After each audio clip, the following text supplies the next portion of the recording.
I collapsed in the break room at 1147 on a Tuesday night.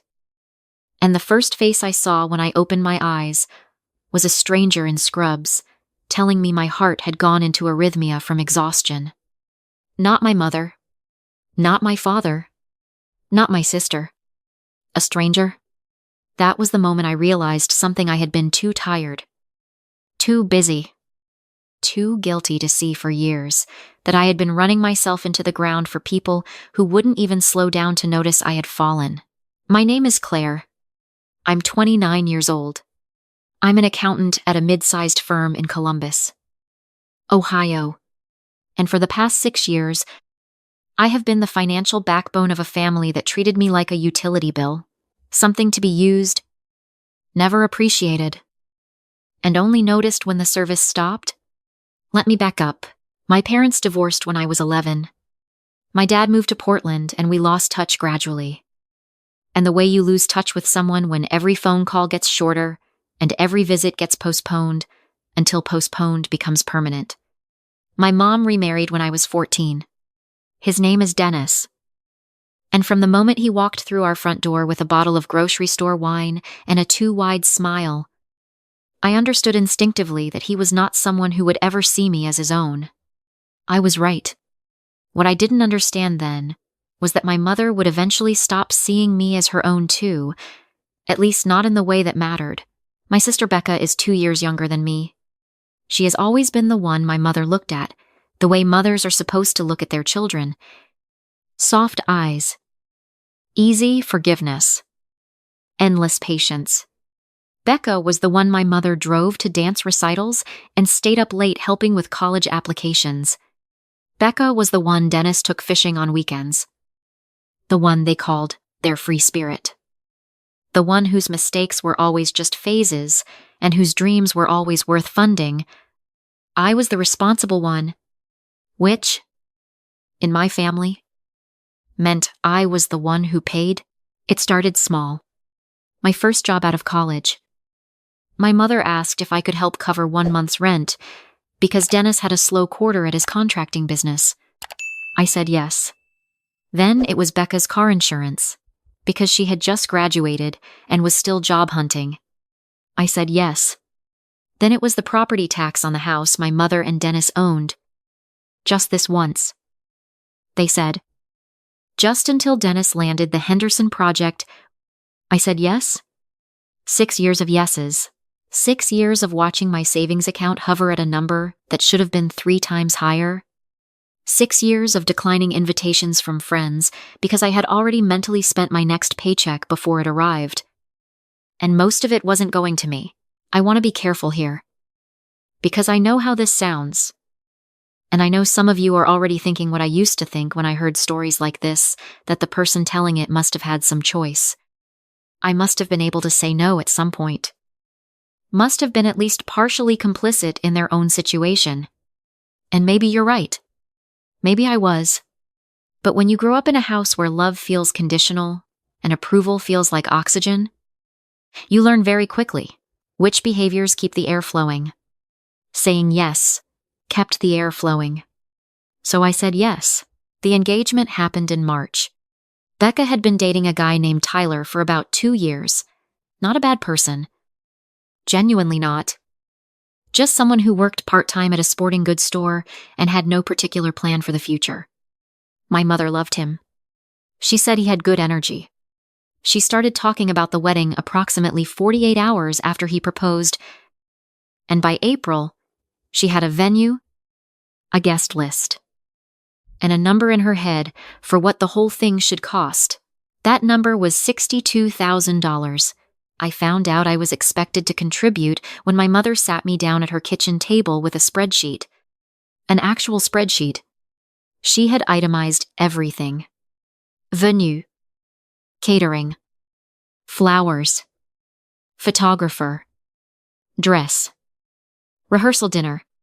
And at the bottom, highlighted in yellow, was a column labeled Claire's portion, $31,000. Half. She had divided the cost in half between herself and me, as though I were a co-parent of this wedding rather than a guest. I sat there looking at that spreadsheet for a long time. I remember the refrigerator humming. I remember Dennis watching a game in the other room, with the volume up too high. I remember thinking that I should say something. Should push back. I should ask the obvious question of why this was my responsibility at all. Instead, I heard myself say, "I'll need to look at my budget," which my mother took as a yes. Which, in our family's language, it was. I started moving money around. I picked up freelance work on evenings and weekends, doing bookkeeping for small businesses through an app. I skipped my dentist appointment and my eye exam, and told myself I'd reschedule when things calmed down. I stopped going to my therapist because the sessions cost $120 each, and I had done the math on what I could cut. I worked. I worked constantly. I got up at 6 and worked until midnight most days.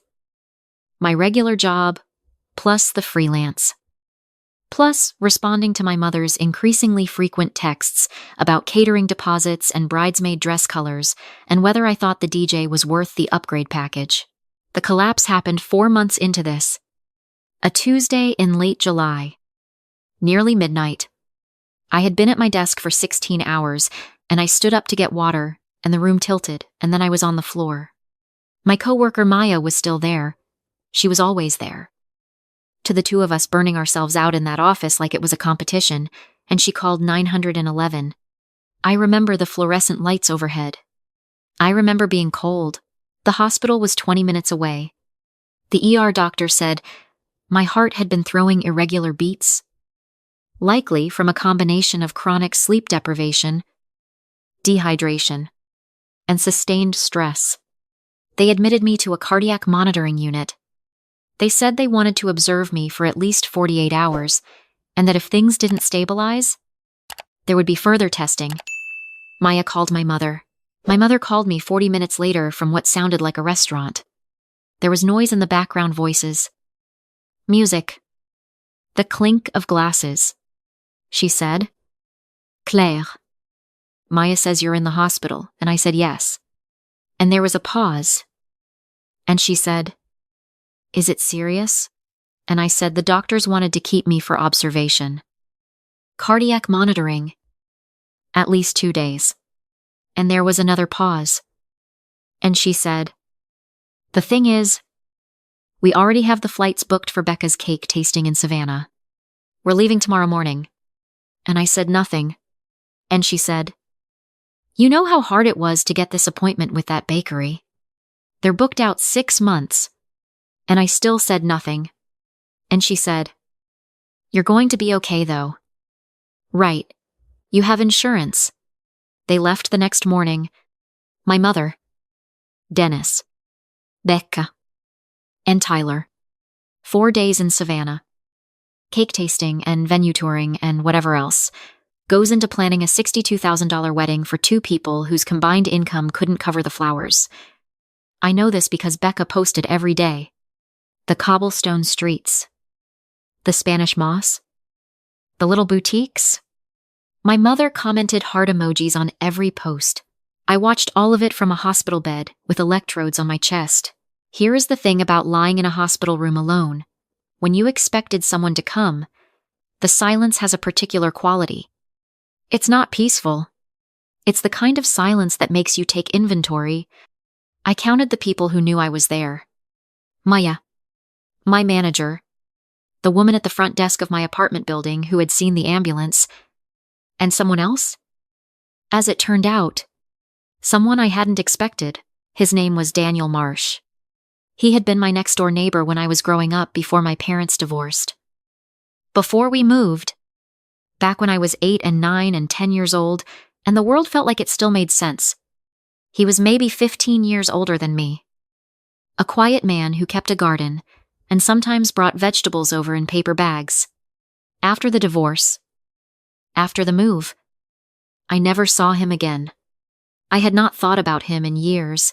On the second night in the hospital, a nurse came into my room and asked if I was expecting a visitor named Daniel Marsh. I said I didn't know anyone by that name. And then she described him late 40s. Gray at the temples. Said he was a family friend and something clicked. I said she could send him in. He looked older. Obviously. But the same quiet face? He was holding a paper bag from a deli down the street. He set it on the chair next to my bed, like he was just stopping by. Like this was completely normal. And he said, "Your mother told my sister you were here. I hope it's all right that I came." I didn't know what to say. So I said it was fine. He said he lived about 20 minutes away now. Had been in Columbus for a few years. Had always wondered how I was doing. He asked what happened. And I told him the condensed version, and he listened without interrupting. Which is rarer than it sounds. He came back the next night. And the night after that? He brought food each time, deli sandwiches. Soap.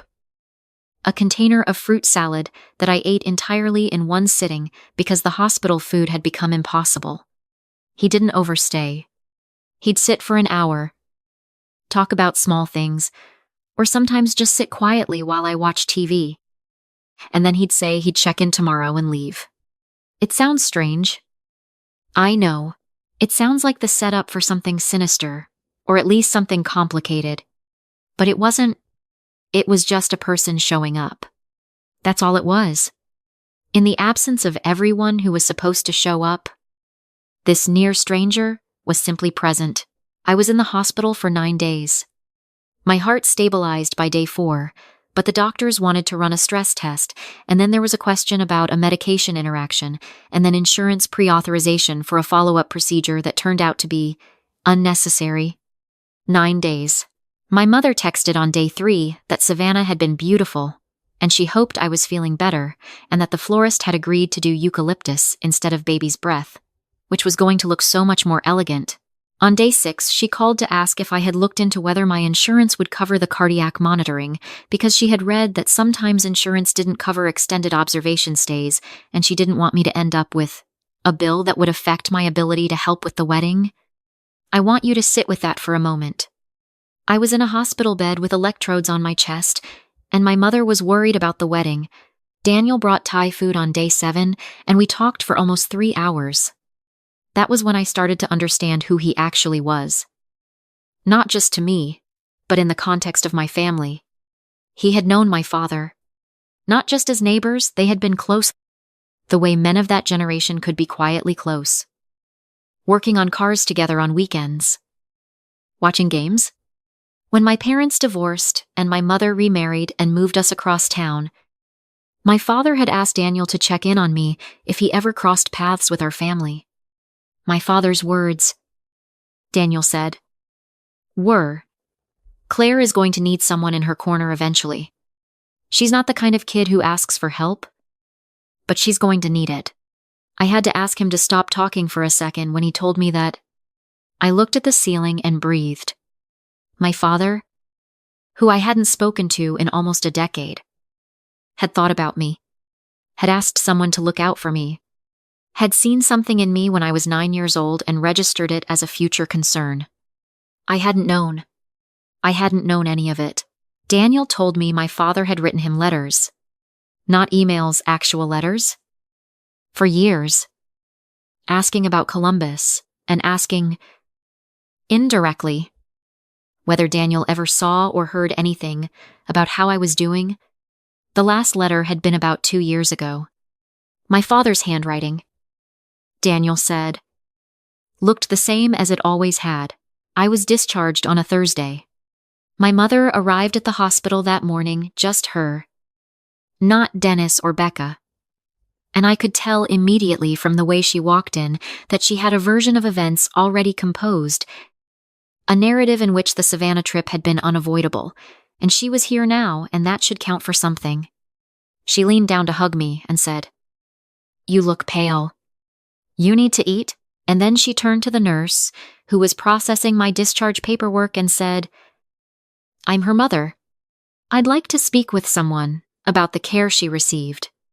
The nurse looked at her and said, very calmly, "Of course. Let me just pull up the visitor log for her stay to complete the documentation." My mother's expression didn't change. The nurse printed something and set it on the counter, and my mother glanced at it, The way you glance at something you're pretending not to care about? And then she looked more carefully, and her face did something I had never seen it do. Before it went very still, in the particular way of someone who has just been surprised by information they thought was safely buried. Daniel's name was on that log. 8 visits over 9 days. Every evening. She didn't say anything right away. She folded her hands on her purse and looked out the window. And I watched her, and I thought she knows exactly who he is. She knows he knew my father. She knows what that means about the fact that he came every night while she was posting photos of Savannah bakeries. In the car on the way back to my apartment, she tried. She said, "That man Daniel. How did he know you were here?" I told her. His sister had told him. She said, "How does his sister know about our family?" I said I didn't know. She said, "He was a neighbor a long time ago. We weren't close." I looked out the passenger window at Columbus going by and I said, "He was close with Dad." The silence that followed lasted the rest of the drive. I had a lot of time to think in the weeks after I got out of the hospital. The doctors had told me clearly that I needed to reduce stress. That sustained cortisol elevation at my age was not something to brush off. That the heart irregularity was a warning and not a fluke. I sat with that. I thought about the spreadsheet on my mother's kitchen table. I thought about $31,000. I thought about the 6 years of yeses that had kept the air flowing. I thought about my father writing letters to a neighbor. Hoping someone would check on me, I called my mother and I told her I wouldn't be contributing to the wedding. Not $31,000. Not any amount. I said I had been hospitalized for 9 days and I needed to spend the next several months focusing on my health and rebuilding the savings I had depleted over 6 years of supporting this household. I said it calmly. I had practiced saying it calmly. My mother said I was being selfish. That Becca needed this. That family showed up for each other. I almost laughed. Actually almost laughed. Which surprised me. I said, "I was in the hospital for 9 days. Mom?" And she said, "I was only gone for 4 of them." And I said, "Goodbye." And I hung up. Becca texted me an hour later. It was not kind. She said I was jealous of her happiness. That I had always been jealous of her happiness. That I made everything about money because I didn't know how to have emotions. I read it twice. Then I turned my phone face down and made myself a cup of tea and sat by the window and watched the street below for a long time. Dennis called the next morning.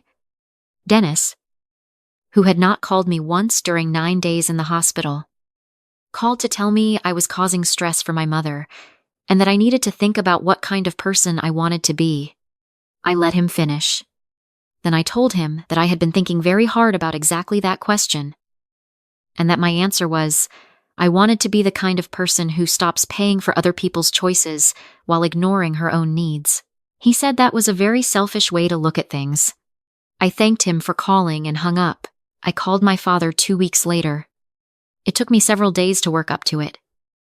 Which tells you something about how thoroughly I had convinced myself that bridge was burned past, using... I found his number through directory assistance, and I sat on my couch for 20 minutes with it in my hand before I dialed. He picked up on the 3rd ring. His voice was the same and also completely different in the way that voices are when you haven't heard them in a decade, and then suddenly, there they are. He said my name like a question, and then like an answer. I said, "A man named Daniel Marsh told me about the letters," and my father was quiet for a long moment, and then he said, "I've been hoping you'd call. We talked for 2 hours that first time. We've talked every week since. There is so much ground to cover, and we are covering it slowly. Carefully. The way you walk on ice when you're not sure of the depth. And it is hard sometimes and uncomfortable sometimes, and also the most honest I have felt in a conversation since I can remember. He lives in Portland with his wife. He remarried 8 years ago, and they have a small house with a garden. He said he used to ask Daniel about me because he didn't know if I wanted to hear from him, and he didn't want to push into my life if I had built something stable without him. I told him I hadn't been as stable as I looked. He said he suspected as much. I did not go to Becca's wedding. It happened in October. Scaled down significantly from the original plan. Once my contribution disappeared, I heard from a cousin that it was much smaller. A restaurant buyout instead of the venue. Maybe 40 guests. I was not one of them. I sent a card. Because I'm not interested in cruelty. Only in distance. Becca has not responded. My mother calls occasionally and leaves voicemails that are either wounded or accusatory, depending on her mood. And I listen to them, and sometimes I call back, and sometimes I don't. And I'm still figuring out what kind of relationship, if any, is possible with someone who handed me a spreadsheet in her kitchen and called it love. Daniel and I have stayed in touch. He's become something like the older friend I didn't know. I was missing someone who knew me before I became the person my family needed me to be. Which is maybe the most useful kind of person to have around when you're trying to figure out who you actually are. He came to my apartment for dinner a few months ago and brought vegetables from his garden, the same way he used to bring them in paper bags to our old house. And I thought about the 8-year-old version of me, who thought the world still made sense and wondered what she would think of where she ended up. I think she would be surprised by the hard parts. I think she would be relieved by this part. My cardiac monitoring came back clean at the 6-month follow-up. My heart, it turns out, was never fundamentally broken. It was just exhausted.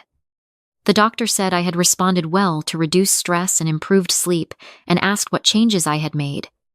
I thought about how to summarize the last several months. I said, I stopped paying for things that weren't mine to pay for. He nodded like that was a medical answer. Which I suppose it was. I have a savings account now that is mine. Not a ledger that routes through other people's crises and other people's flowers and other people's cakes tasted in Savannah on a Tuesday when I was alone with electrodes on my chest.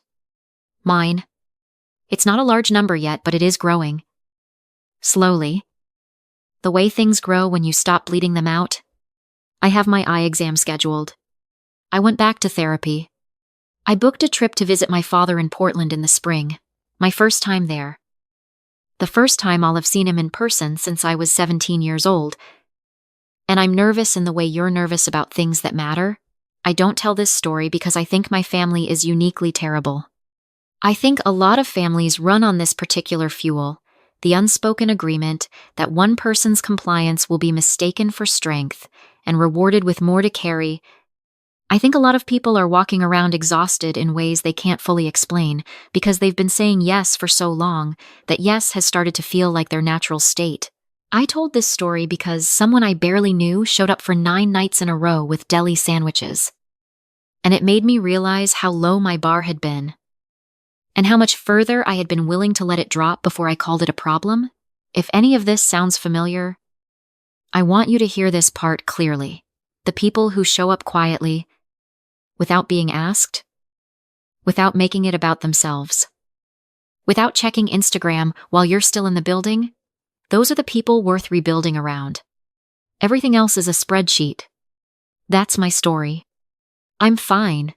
And for the first time in a long time, I actually mean that